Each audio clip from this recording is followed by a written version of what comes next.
At the Barshinger Cancer Institute, we've created recipes specially for people with cancer, but everyone can enjoy them.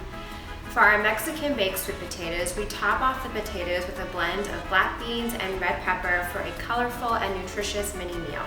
It's easy to prepare, and the combination of the creamy sweet potato with a pop of spice really wakes up the taste buds. Let's whip it up.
Potatoes, or yams, are a superfood high in fiber and so many vitamins and minerals that are important for anyone's diet. The orange-yellow color tells us that it's high in beta-carotenoids, part of the family of carotenoids that may protect against a number of cancers. The sidekicks in this dish pack power too.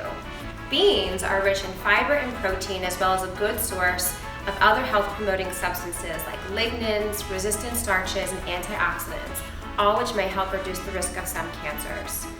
Red bell peppers, also high in beta-carotenoids and vitamin C, help the body absorb iron so you can prevent anemia. I don't know if I can get any more toppings on this sweet potato. Maybe you can. It just smells so good.